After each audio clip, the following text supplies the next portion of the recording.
It's the desert map. Welcome to chapter 14 of my FE6 hard mode 0% girls playthrough, brought to you by Don151 and Mekkah. Hi. So a lot of Fire Emblem players seem to really dislike this map, but I cannot fathom why. Mekkah, do you think you could shed some light on that? Yeah, I definitely can. One big reason to hate desert maps is because they have desert terrain, which means a lot of units have their movement cut in half or worse. Mounted units can hardly move at all, and infantry units aren't much better at it. Magic users and flyers, on the other hand, are completely unpenalized, which is why the lineup looks so strange.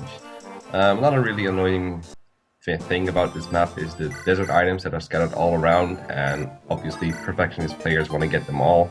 But it's really hard because the map also has Fog of War, which hides the really strong enemies here. There's Mannequins, there's Wyvern Lords, with really high attack values, so it can be really risky to pick up an item. But since no one knows where all the items are and where all the enemies are, it's not that hard. Yeah, you see me using this little trick where I reset the game, and then upon restarting, or resuming the chapter, I view a unit's stat page and then move him to a tile where he or she can find an item. This trick can be used because in order to determine whether or not a unit finds an item, any unit that's not a thief has a 9% chance to find a hidden item in the desert. Whether or not he finds the item depends on a secondary RNG that operates independently of the one that's used to calculate like hit rates and criticals and stat gains and stuff like that. And every time that the game is restarted, that RNG resets, whereas the primary RNG doesn't reset. So we're basically abusing the secondary RNG to guarantee finding the desert items in this chapter. That's why we don't need to deploy thieves, because thieves have their movement penalized, whereas our mages and our shamans and our clerics don't have their movement penalized. Yeah, one of the items we found with this trick is the boots, which were immediately given to Milady, who has now used them and has an amazing 10 move, which she's going to use to pretty much destroy this entire chapter. Also, Raigh just found a Speedwing, and you do some really amazing things with it. Yeah, that's the reason why we deploy Merlins in this chapter. We need to get the Speedwings to Milady. That lets her reach a magic 19 speed necessary to double the mercenaries in this map. But she needs to be able to use another Speedwings. So here we have this little awkward trade chain going on where Raigh basically teleports Speedwings to Merlinus, and then it gets traded over to Milady, who uses it on the same turn. Yeah, what's going to happen now is Milady is going to absolutely destroy almost every enemy that's standing right there, and everyone else is either picking up desert items, like all the weak mage-like units that don't really see any use anywhere else in the run, and everyone else is kind of contributing to the rescue chains to get a couple of units up on that cliff.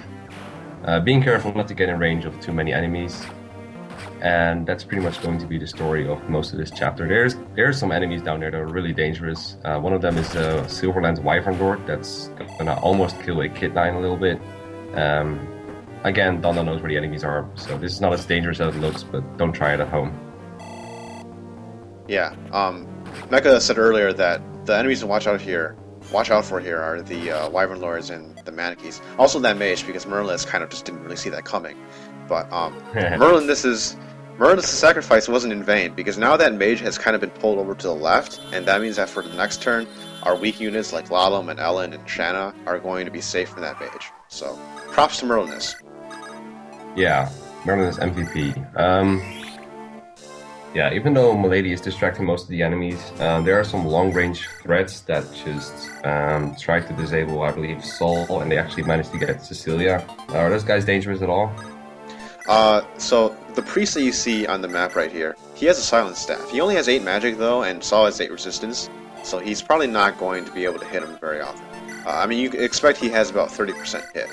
On the other hand, the enemy that has a sleep staff that put Cecilia to sleep earlier, it's a bishop with 16 magic, and Cecilia has the highest resistance in our team, and she only has 13 resistance, which means she's at risk of being put to sleep.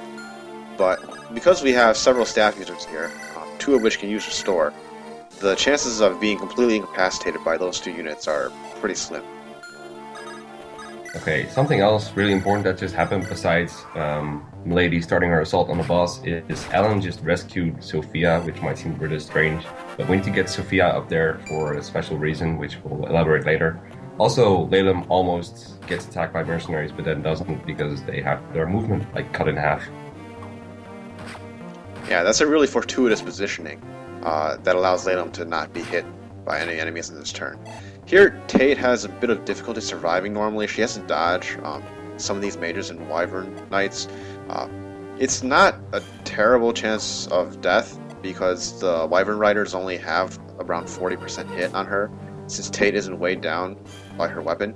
But she has to dodge these because in order to get the silver blade earlier, she had to move to that position. And now Ellen says, I'm tired of carrying this girl all the way through the desert, and just dump Sophia. And she's gonna find a guiding ring in the desert just to sell it later, basically. And we find some other very important items. Yeah, Lilina finds a silver card. That's an absolutely essential item because it essentially doubles the total amount of funds that we have. What the silver card does is the unit holding the silver card can buy items from a vendor or a shop at half price.